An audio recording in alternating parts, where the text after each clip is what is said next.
नमस्कार दोस्तों, वेलकम। स्वागत करता हूं एक बार फिर से आप सभी आरएस जंक्शन पर। जैसा कि आप सभी जानते हैं कि आरएस 2018 जो एग्जाम था उसका फाइनल रिजल्ट आ चुका है और काफी होनहार छात्रों ने जो है यहाँ पर अपनी परीक्षा उत्तीर्ण करके अच्छे अंक प्राप्त किए हैं और अच्छी रैंकिंग भी प्राप्त की है। जल्दी ही ये राज्य सरकार जो है उसके अंतर्गत अधिकारियों के रूप में अपनी सेवाएं देंगे। ऐसे ही एक अभ्यर्थी जो आरएस जंक्शन प्लेटफॉर्म से जुड़ी रही, उन्होंने जो है इस परीक्षा में अपना स्थान प्राप्त किया। 375वीं रैंक पर ये रही हैं और इनका नाम है पूजा शर्मा। एक छोटे से सीकर के गांव गोवर्धनपुरा से संबंध रखने वाली पूजा शर्मा जी से आज हम बात करेंगे और ये जानेंगे कि कैसे उन्होंने इस परीक्षा में अपने इस लक्ष्य को अपनी जी तोड़ मेहनत से प्राप्त किया। इसके अलावा ये भी देखेंगे कि कौन कौन सी वो गलतियां हैं जो छात्र अक्सर करते हैं, जो उन्हें नहीं करनी चाहिए अपने इस लक्ष्य की प्राप्ति के लिए। चलिए, तो मैं उन्हें आमंत्रित करता हूं।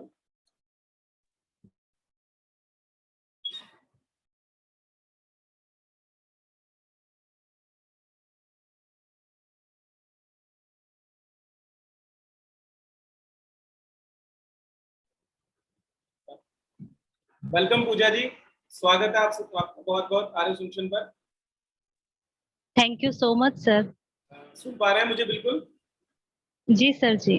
चलिए, तो पहले तो आपको बहुत बहुत शुभकामनाएं और बहुत बहुत बधाई कि आपने आरएस जैसी इस कठिन परीक्षा में, जिसके लिए लगभग राजस्थान का हर एक अभ्यर्थी सपना देखता है, 375 रैंक लेकर के न केवल अपना बल्कि अपने साथ अपने परिवार, अपने समाज और आसपास के क्षेत्र का भी नाम रोशन किया है।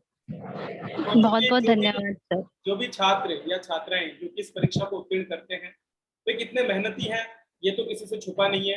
और कितने लंबे समय तक हमें इसके लिए इंतजार करना पड़ता है कि कब हमारा रिजल्ट आए, कब हम परीक्षा का एक चरण उत्तीर्ण करें, फिर उसके बाद में परीक्षा का दूसरा चरण उत्तीर्ण करें, और इस तरह से ये प्रक्रिया लंबी चलती रहती है। और इसके बाद भी यदि हमें किसी प्रयास में असफलता मिले तो हमें एक बार फिर से अपने आप को तैयार करना होता है उस कठिन दौर के लिए, जो हमें अपने दूसरे चरण में भी वापस से भुगतना होता है। आपने चरणों को पार किया, तो इसके लिए आप बधाई के पात्र हैं। तो हम चाहेंगे कि हमारे छात्रों को भी, जो आरएस की तैयारी में जुटे हुए हैं, क्योंकि 2021 का एग्जाम आ चुका है, नया नोटिफिकेशन आ चुका है, उसके लिए मैं चाहूंगा कि जितने भी हमारे स्टूडेंट्स हैं उनको ये पता चले कि आपने किस तरह से इस तैयारी को अंजाम दिया, कैसे कैसे आपने कितनी बातों का ध्यान रखा और क्या अपनी पिछली असफलताओं से सीखा। इसलिए आप अपना परिचय दें, थोड़ा सा बेसिक परिचय आप अपना दे दें कि आप अपना जो स्कूलिंग है वो कहाँ से किया, ग्रेजुएशन कहाँ से किया, ताकि छात्र ये जान सके कि इस परीक्षा में उत्तीर्ण होने के लिए या अभ्यर्थी होने के लिए क्या कुछ क्वालिफिकेशन होना चाहिए। जी सर, मेरा नाम पूजा शर्मा है। मैं ग्राम गोवर्धनपुरा, तहसील निमका थाना, जिला सीकर की रहने वाली हूँ। मैंने अपनी 10th 12th SGGP senior secondary school Nimka Thana से की और उसके बाद मैंने अपना ग्रेजुएशन और post graduation SNKP government college Nimka Thana से किया। तो जैसा कि मैं देख पा रहा हूँ आपके बिल्कुल एवरेज मार्क्स रहे हैं।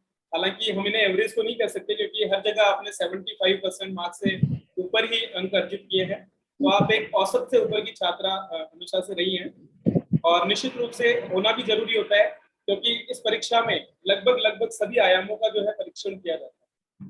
तो क्या, कहाँ से मोटिवेशन आया कि आरएस में जो है ऑफिसर ही बनना है? क्योंकि ऐसे बहुत से एग्जाम्स हैं, आप चाहते तो टीचर भी बन सकते थे आराम से। इतना लंबा दौर आपने निकाला, क्योंकि जहां तक मैं देख पा रहा हूँ आपने अपनी ग्रेजुएशन जो है अब से लगभग 10 साल पहले ही पूरी कर ली थी। तो जी इतना सर। लंबा दौर आपने क्यों आखिरकार चुना अपने लिए? जी सर, एक तो मेरे पापा आर्मी में रहे हैं और मेरी माता गृहिणी हैं, तो मेरे मम्मी पापा के हम दो बहनें हैं, वो हमेशा से चाहते थे कि हम दोनों बहनें प्रशासनिक सेवा में जाएं। उसके अलावा सर दूसरा कारण ये रहा, जिस गांव से मैं आती हूँ कि महिला साक्षरता अगर 2011 की जनगणना के अकॉर्डिंग देखें तो लगभग 28.5% तक है। तो मुझे था कि मैं राज्य की सर्वोच्च सेवा में चयनित हूँ ताकि हमारे गांव को, युवाओं को और खासकर यहाँ की महिलाओं और लड़कियों को प्रेरित कर पाऊँ आगे बढ़ने के लिए, इसलिए मैंने इस सेवा को चुना। तो देखा छात्रों, हमारे जो अभ्यर्थी है उन्हें ये भी पता होता है कि उनके गांव में महिला साक्षरता कितनी है। निश्चित रूप से ऐसा पता होना भी चाहिए, क्योंकि यही वो निशानी है जो आपको अलग खड़ा कर देती है बाकी छात्रों से, बाकी अभ्यर्थियों से। तो आपने महिला सशक्तिकरण और युवाओं के मुद्दे को लेकर के इस सेवा में आना अपनी प्राथमिकता बनाई। तो मैं देख पा रहा हूँ कि आपका ये तीसरा प्रयास था जब आप अंतिम जी सर, का जी नाम सर। प्राप्त कर पाए। तो क्या रहा आपकी जर्नी? पहले 2 प्रयास आपके कैसे रहे और उनमें किस स्तर तक आप पहुंचे? ये भी हमारे जितने भी अभ्यर्थी हैं वो जानना चाहेंगे। जी सर, मैंने अपना पहला प्रयास 2013 में दिया था, तो उसमें मेरा प्रीलिम्स भी क्लियर नहीं हुआ। उसके बाद इस एग्जाम में ये हुआ था कि पेपर आउट हो गए थे, उसके बाद ये 2015 में लगी थी, बट मेरा प्रीलिम्स नहीं क्लियर हुआ था उस साल। उसके बाद मैंने अपना अटेम्प्ट 2016 में दिया, जिसमें मैंने अपना प्री अच्छे नंबरों से पास किया।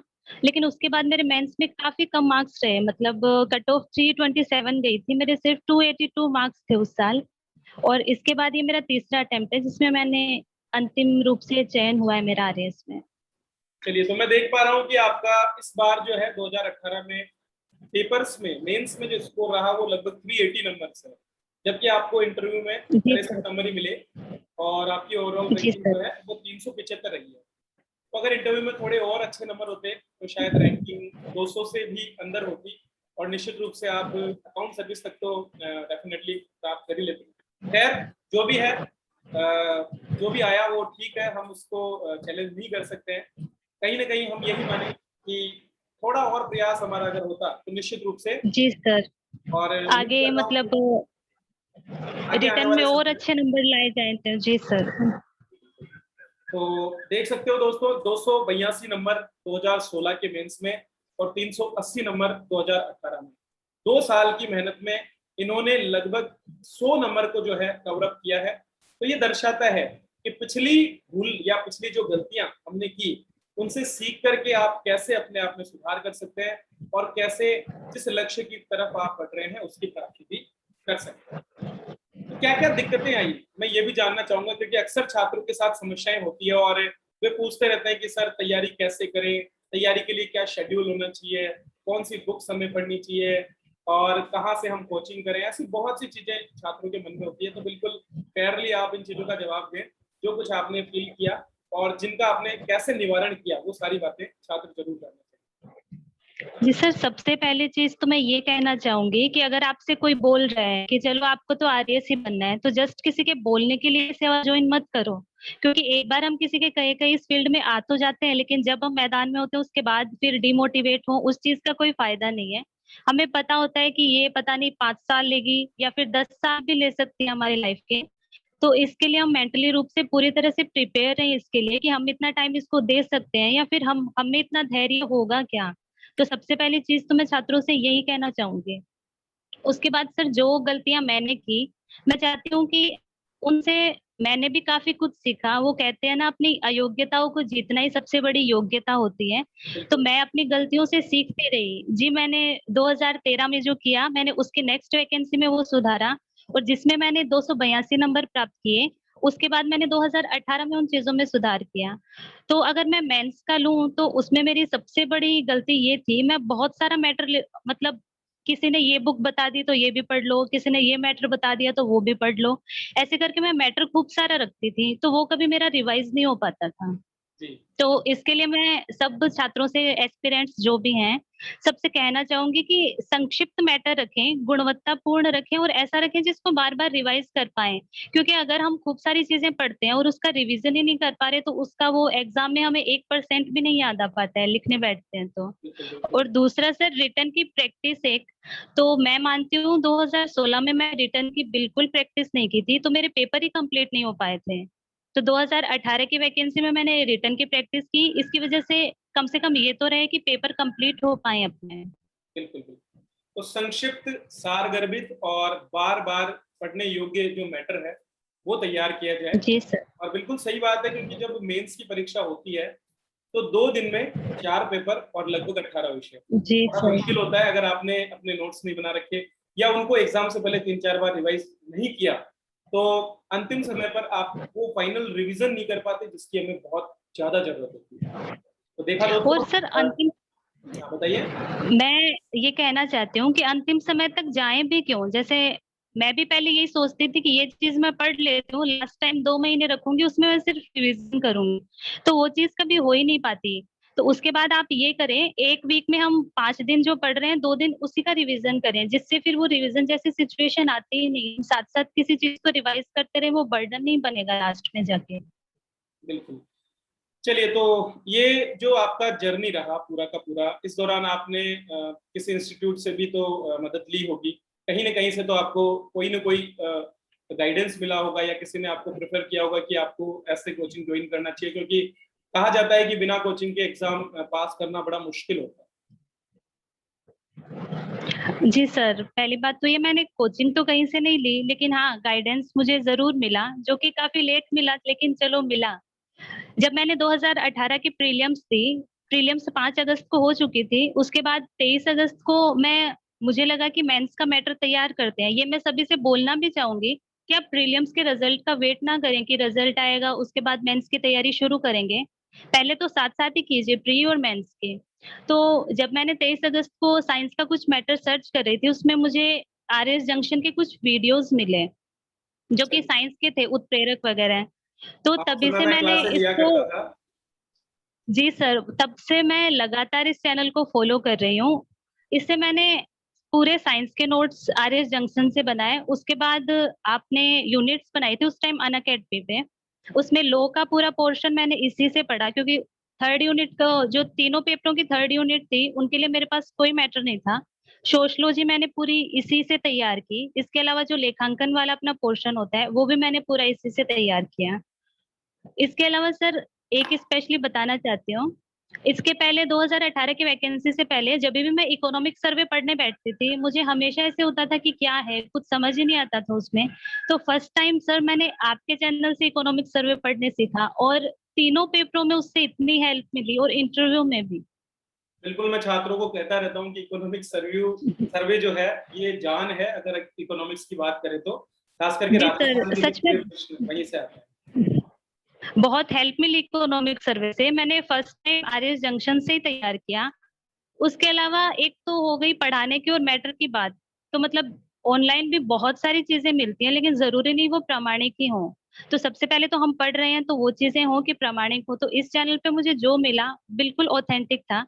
इसके अलावा नोट्स और मैटर के अलावा भी बात करें, मोटिवेशन भी एक बहुत बड़ी चीज होती है। तो बिल्कुल। उस टाइम ये था कि होली दिवाली पे भी तैयारी करते थे, उस टाइम वीडियो सुनती थी, तो उस टाइम आप यही बोलते होते थे कि ये मत सोचो आप लोगों की कोई होली है दिवाली है, लगे रहना है, बस कैसे भी करके सिलेक्शन लेना है। तो बिल्कुल। सर, आज गुरु पूर्णिमा भी है।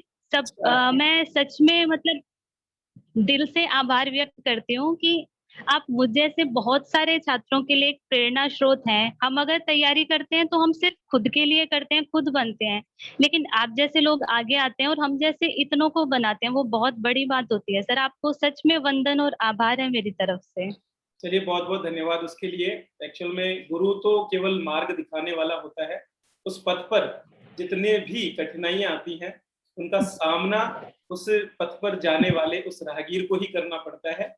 और निश्चित रूप से आपने उस मार्ग पर चल करके उन कठिनाइयों का सामना किया और डटे रहे और अंत में सिलेक्शन लिया, ये अपने आप में एक बहुत बड़ी बात है, न केवल आपके लिए, आपके परिवार के लिए, लेकिन मेरे लिए भी। क्योंकि कहीं ना कहीं फिर मुझे ये लगने लगता है कि जिस मेहनत या जिस लक्ष्य को लेकर के इस चैनल की शुरुआत की गई थी, वो आज सार्थक सिद्ध हो रही है। ऐसे बहुत से छात्र हैं। और सर, एक चीज और मैं व्यूअर से कहना चाहूंगी, अगर ऐसा कोई प्लेटफॉर्म है जो आपके लिए इतनी मेहनत करता है, इतने नोट्स अवेलेबल होते हैं आपको यहाँ पे, तो जिसका भी सिलेक्शन हो रहा है, जिसको भी इसका लाभ मिल रहा है, आगे आना चाहिए। हम जैसे और छात्रों में इसका प्रचार होना चाहिए, ताकि सब इसका लाभ उठा सकें।